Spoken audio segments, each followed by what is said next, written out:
Welcome to bird media. నేను మీ Pawan Krishnamurthy. 22A ప్రకంపనలు ఇవి ఇప్పట్లో ఆగేలా లేవు.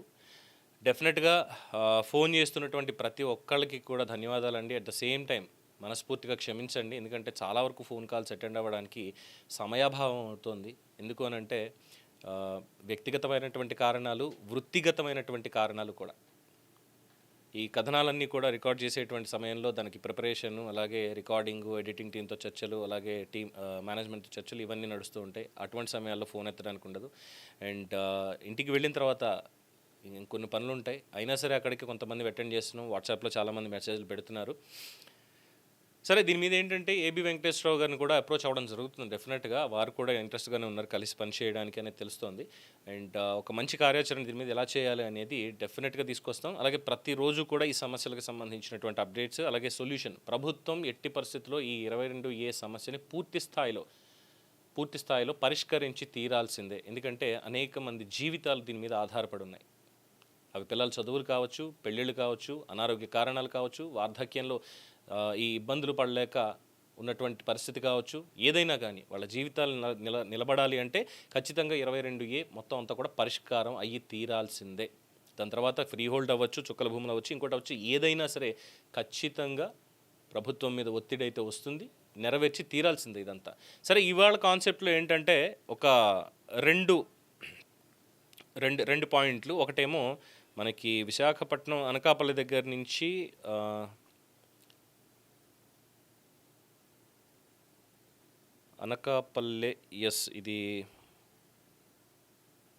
ఇది నెల్లూరు. అనకాపల్లి నుంచి వచ్చింది ఇంకొకటి ఉంది, అది కూడా చాలా డీటెయిల్గా మాట్లాడాలి. ఇదైతే నెల్లూరు కోవూరుకు సంబంధించినటువంటి దాదాపు ఒక 60 మంది రైతులు ఉన్నారు. ఆ 60 మంది రైతులకి సంబంధించినటువంటి అంశంలో మాట్లాడుతూ ఉంటే తెలిసింది ఏంటంటే, ఇవాళ మనం అనుకునేటువంటి కాన్సెప్ట్ చెప్పానుగా, సర్కారే భూమిని అమ్మి మళ్ళీ అది సర్కారు భూమే అంటే ఎలా, దీనికి సంబంధించినటువంటి వివరాలు వారిని అడిగి తెలుసుకుందాం. హలో రెడ్డి గారు, నమస్తే అండి. నేను లైవ్లో ఉన్నాను సార్. ఈ డాక్యుమెంట్ చూశాను, నాకు ఒక్కసారి ఈ ఇష్యూ ఏంటో బ్రీఫ్ చేస్తారంటే నాకు షాక్ అనిపించింది చూసిన తర్వాత. ప్రభుత్వమే ఈ భూమిని ఆల్రెడీ ఒకసారి అమ్మి రిజిస్ట్రేషన్ చేసి ఇప్పుడు మళ్ళీ ఇదంతా కూడా ప్రభుత్వ భూమి 22Aలో ఉంది అంటే దాన్ని ఎలా తీసుకోవాలి, ఏంటి అసలు ఏం జరిగింది, ఇది ఎక్కడి నుంచి ఇదంతా కూడా? ఇది 1924లో ఫస్ట్ రిజిస్ట్రేషన్ అయింది సార్. ఎక్కడ, ఏ జిల్లాలో సార్? నెల్లూరు జిల్లా సార్. ఇది Kovur constituency, Kovur village sir. Okay. దీంట్లో 60 మంది రైతులు ఉన్నారు సార్. 180 ఎకరాలు సార్. ఇది 180 ఎకరాలు. ఓకే. అప్పుడు కొన్ని ముటుకూరు మా ఊర్లో కొంచెం ఈ పొలాలన్నీ అమ్మేస్తున్నట్టు ప్రపోజల్ ఉన్నట్టు కొన్ని పొలాలకి, అంటే కాగితాలు ఓల్డ్ పేపర్స్ కదా, కొన్ని దొరికినాయి మనకి. అంటే బ్రిటిష్ వాళ్ళ టైంలోనే ఇట్లా మెయింటెనెన్స్ కష్టంగా ఉంది, ఇట్లా అమ్మేస్తున్నాము అన్నట్టు ప్రపోజల్ ఉన్నట్టు కూడా వచ్చింది సార్ మనకి. ఒక పేపర్ దొరికింది, కాకపోతే పర్టికులర్ ఈ పొలాలకి దొరకలేదు అవి. ఓకే. బట్ మనకు RH ఉండే పొలం మీకు పంపించాను కదా, దాంట్లో గవర్నమెంటే సేల్ చేసినట్టుంది. ఈసీ కూడా పంపించాను మీకు, ఒక ఈసీ కూడా ఉంది సార్. లాస్ట్ లో పంపించింది ఈసీ సార్. గవర్నమెంటే సేల్ చేసినట్టు ఈసీ కూడా. బట్ ఇప్పుడు మేము కలెక్టర్ గారిని కలిసాం. వాళ్ళు ఏం చెప్తున్నారంటే, దానికంటే ముందు RH దీంట్లో ఉంది కదా, మా కోర్టుకు పోతే మళ్ళీ ప్రాబ్లం అవుద్ది అంటారు వాళ్ళు కలెక్టర్లు. ప్రభుత్వం ఒకసారి సోల్డ్ చేసిన రైట్స్ మళ్ళీ ప్రభుత్వానికి ఎట్లా వస్తాయి సార్? అది అడిగింది. మేము కలెక్టర్ గారిని కలిసాము, CCLకి పోయాము. అది మినిస్టర్ గారు ఆ లెవెల్లో జరగాల్సిందే కానీ వీళ్ళు చేసేటట్టు లేదు సార్. అది ఓకే. పాపం 60 మంది రైతులు సార్, వాళ్ళకి ఏం ప్లాట్ఫామ్ అయిపోతారు అంతే. అవును, ఇది లేకపోతే వాళ్ళు మాకు ఎమ్మెల్యే గారికి అవగాహన కొంచెం తక్కువ సార్. ఆమెకు చేయాలనే పట్టుదల ఉంది కానీ అది ఎట్లా సాల్వ్ చేయాలనేది తెలియదు సార్ ఆమెకి. సరే, ఇది బేసిక్గా ఇది ఎమ్మెల్యేల పరిధిలో ఉండదు. డిస్ట్రిక్ట్ కలెక్టర్లు, జాయింట్ కలెక్టర్లు పైకి తీసుకోవాలి సార్. జాయింట్ కలెక్టర్ కూడా కాదు సార్, మినిస్టర్ లెవెల్లో కావాలి సార్, కేబినెట్ లెవెల్లో కావాల్సిందే. ఒకటి వట్టి చెరుకూరు అని ఉంది సార్. వట్టి చెరుకూరు బుర్ల ఆంజనేయులు గారు పత్తిపాడు నియోజకవర్గంలో చేపించారు సార్. కేబినెట్ లో ప్రాబ్లం కేబినెట్ లో పెట్టి చేపించారు సార్. 5వ తేదీ 4వ తేదీ జరిగింది సార్ కేబినెట్, దాంట్లో చేపించారు సార్. ఈ వీడియో కూడా ఉంది. Yes that's okay. ఈ మొత్తం 180 ఎకరాలకు సంబంధించి ఈ RSRలో అంటే 1916 RSRలో అంటే అప్పుడు మనకున్నది బ్రిటిష్ ప్రభుత్వం సార్. అప్పట్లో RSRలో దీని ఏమనుందండి? ఇది చెరువు పొరంబోకు అని ఉంది సార్. చెరువు పోరంబోకు. డాటెడ్ ల్యాండ్స్ అని పెట్టి చెరువు పొరంబోక్ అని క్లాసిఫికేషన్ ఉంది. ఓకే. సో ఎప్పటి నుంచి రిజిస్ట్రేషన్స్? ఫిజికల్ గా విలేజ్ మ్యాప్ లో ఎఫ్ఎంబీలు ఉన్నాయి, డివైడ్ అయిపోయినాయి. ఇరిగేషన్ నుంచి డిఈ గారు గారు పారుదల ఉందని చెప్పి లెటర్లు ఇచ్చున్నారు. ఫిజికల్ గా చెరువు లేదని చెప్పి ఎంఆర్ఓ ఆర్డర్ ఇది ఒక రివ్యూ చేసి ఇచ్చున్నారు.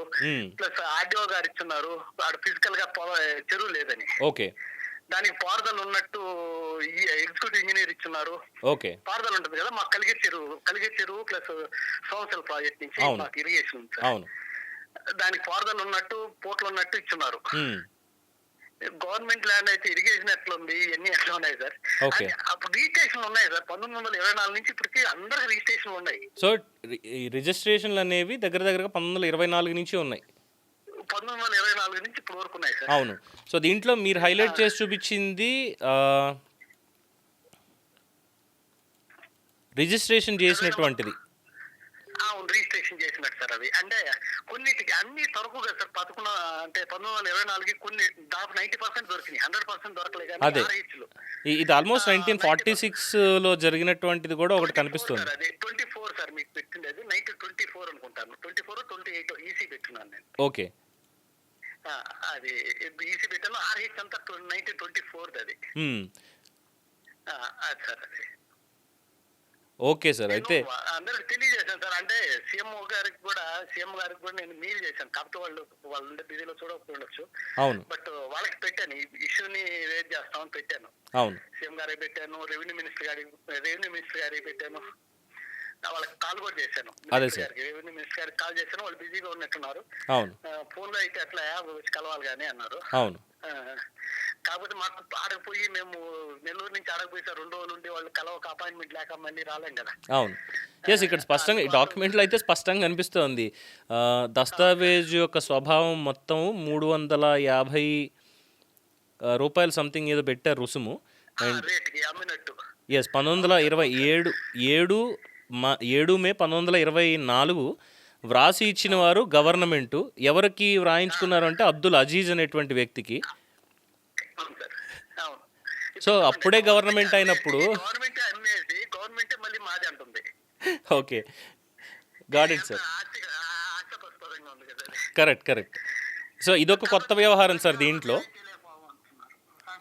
అవును, ఇదొక కొత్త కోణం వచ్చింది 22L. అంటే ఒక్కొక్క చోట ఒక్కొక్క రకంగా ఇవి తెలుస్తున్నాయి. బట్ ఎనీవే డెఫినెట్గా ఇది సాల్వ్ అయ్యేలాగే చూద్దాం సార్. థ్యాంక్ యూ మా దృష్టికి తీసుకొచ్చినందుకు. Thank you sir. Thank you so much sir. మీరు కూడా మా ప్రాబ్లం ఎలివేట్ చేసినందుకు తప్పకుండా సార్. సో ఇది ఒకటండి. ఇక వేరే డాక్యుమెంట్స్ ఏం చూపించక్కర్లేదు. కానీ ఇక్కడ జస్ట్ ఇందాక మనకు వచ్చినటువంటి కాల్లో ఉండి నియోజకవర్గం, ఉండి మండలం, ఉండి నియోజకవర్గానికి సంబంధించి రామభద్రరావు గారు అని చెప్పి పెద్ద ఆయన ఫోన్ చేసి ఏం చెప్పారంటే ఇక్కడ ఇంకా విచిత్రమైనటువంటిది.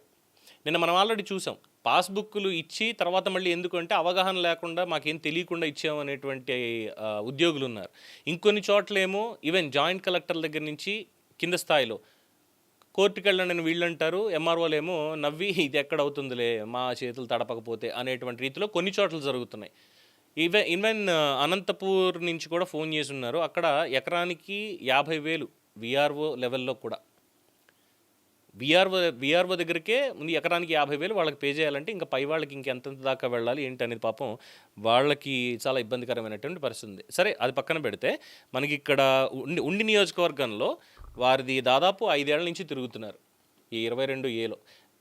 ఇక్కడ అధికారులందరూ కూడా పాపం ఆ స్థలం యజమానికి ఆయనకి సహకరిస్తున్నారు. ఎలాగా కలెక్టర్ గారి దగ్గరికి వెళ్ళారు, కలెక్టర్ గారు క్లియర్ చేశారు, జాయింట్ కలెక్టర్ గారు చెప్పారు, ఆర్డీఓ గారు కూడా సీరియస్ అయ్యారు, ఎంఆర్ఓ విఆర్ఓ అందరూ కూడా దీనికి సంబంధించి ఉన్నారు. బట్ కలెక్టరేట్లో 22A సెక్షన్ ఆఫీసర్స్ ఎవరైతే ఉంటారో వాళ్ళు మాత్రం ఈ 5 ఏళ్ల నుంచి మాకు ఇందులో ఒక 2 రిపోర్ట్లకు సంబంధించి ఒకటి కనిపించుట లేదు, అది ఏ రిపోర్ట్ అనేది తెలియదు, కనిపించుట లేదు అని సమాధానం చెప్తున్నారట. ఈవెన్ ఉన్నతాధికారులు కావచ్చు, మిగతా వాళ్ళందరూ కావచ్చు, క్లియరెన్స్ సర్టిఫికెట్లు వాళ్ళు ఇస్తూ ఉంటే దీంట్లోంచి క్లియర్ చేయండి అని మాజీ ఎమ్మెల్యే అలాగే ఏపీఐసి చైర్మన్ అండ్ ప్రస్తుత ఉండి తెలుగుదేశం పార్టీ జిల్లా అధ్యక్షులు పశ్చిమ గోదావరి జిల్లాకి అధ్యక్షులుగా ఉన్నటువంటి రామరాజు గారు కూడా చెప్పారు ఆఖరికి. ఏంటండి 5 ఏళ్ల నుంచి తిప్పించుకోవడం ఏంటిది, ఇంత క్లియర్గా ఉన్నాయి కదా, అధికారులు అందరూ కరెక్ట్గా చేశారు కదా, మరి ఎందుకు ఇది చేస్తున్నారని చెప్పన్నా కూడా పాపం ఆ 22A సెక్షన్లో ఉన్నటువంటి అధికారులకి ఆయనకు సంబంధించినటువంటి డాక్యుమెంట్స్ కనిపించడం లేదుట. ఇది ఇంకొక విధం. మరి ఏమనాలి, ఏం చెప్పాలి?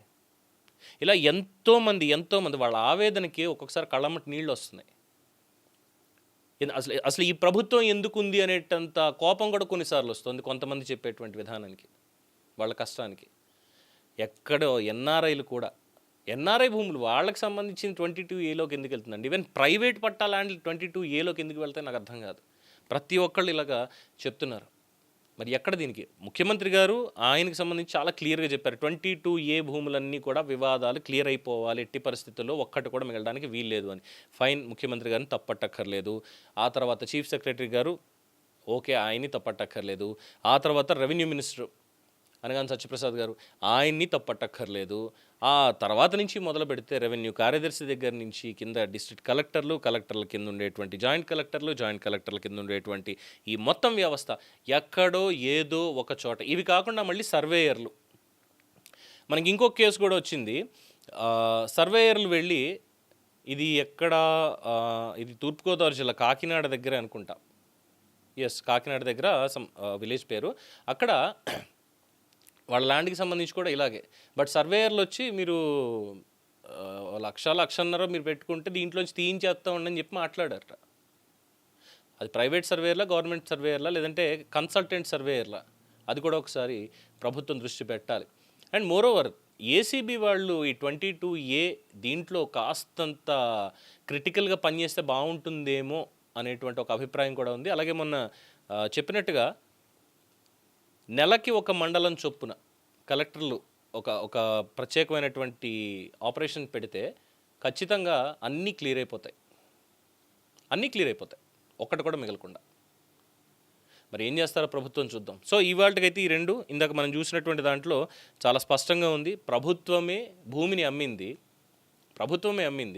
ఇప్పుడు వచ్చి లేదు అది గవర్నమెంట్ ల్యాండ్, మీకు 22Aలో ఉంది, మీరు ఎలాగ అసలు ఇది అని చెప్పి ఇప్పుడు గవర్నమెంటే మాట్లాడుతుంది. నెల్లూరు జిల్లా కోవూరులో ఎటువంటి ఇబ్బంది లేకపోయినా 60 మంది రైతులకు సంబంధించి ఏమనాలి ఇక్కడ? మేబీ లాజిక్ చెప్తారేమో, 1924లో ఇండియన్ గవర్నమెంట్, అది ఎవరిదే ఆ గవర్నమెంట్, అది మన గవర్నమెంట్ కాదు, అది తెల్లోడిది, బ్రిటిషోడి గవర్నమెంట్ అది, ఇప్పుడున్నది ఇక్కడ కూటమి గవర్నమెంట్, లేదంటే అంతకుముందు వైఎస్ఆర్ గవర్నమెంట్, ఇది ఇండియన్ గవర్నమెంట్, ఇది ఇండియన్ గవర్నమెంట్లో రూల్స్ అండ్ రెగ్యులేషన్ ప్రకారం ఇవన్నీ కూడా భూములు ఎక్కడి నుంచి వచ్చాయి అంటే ఇవన్నీ ప్రభుత్వ భూములు మాత్రమే అని క్లెయిమ్ చేస్తారేమో. అలా ఉంది పరిస్థితి. సో ఇది వాళ్ళ కేసు అండి. And very soon will get the update. ఎలాగ దీని మీద ఇంకా కాస్త పెద్ద లెవెల్లో ఎలాగ పోరాటం చేయాలి, పోరాటం అంటే ఏం లేదు, ఎలా హెల్ప్ చేయాలి అనేటువంటి ఒక పాయింటే. ఖచ్చితంగా ఎంతమంది అయితే ఉన్నారో 22A బాధితులు ఉన్నారో ప్రతి ఒక్కళ్ళకి న్యాయం జరగాలి. ఖచ్చితంగా బర్డ్ మీడియా వాళ్ళందరికీ మద్దతుగా ఉంటుంది. అట్లీస్ట్ మేము మీ దగ్గర కంటా వచ్చి పని చేయకపోయినా పాసిబిలిటీ ఉంటే అది కూడా చేస్తాం, అందులో ఎటువంటి మొహమాటం లేదు. బట్ నిరంతరం మా గళాన్ని, మీ యొక్క సమస్యని మేము ప్రభుత్వాన్ని దృష్టికి తీసుకెళ్లే విధంగానే, ప్రజల దృష్టికి కూడా తీసుకెళ్లేటువంటి విధంగానే మేము మద్దతు ఇస్తూనే ఉంటాం. 22A అనేటువంటిది ఇకపైన ఆంధ్రప్రదేశ్లో వినబడకూడదు. ఈవెన్ తెలంగాణలో కూడా ఇలాంటివి ఏమైనా ఉంటే దయచేసి మన దృష్టికి తీసుకురండి. వీళ్ళన్న భేదం ఏం లేదు ఇక్కడ ఎవరిదైనా సరే. అంటే తెలంగాణ నుంచి అయితే మనకి ఎక్కువగా ఏం కాల్స్ రాలేదు, ఎక్కువగా ఆంధ్రప్రదేశ్ నుంచే ఇవన్నీ కూడా వచ్చాయి. చూద్దాం మరి ఎలా ఉంటుంది అనేది. దీని మీద మీ అభిప్రాయం తెలియచేయండి. చూస్తూనే ఉండండి ది బర్డ్ మీడియా. ఈ వీడియో మీకు నచ్చినట్లయితే లైక్ చేయండి, షేర్ చేయండి, సబ్స్క్రైబ్ చేయండి. మరిన్ని అప్డేట్ల కోసం మా వాట్సాప్ ఛానల్ను ఫాలో చేయండి.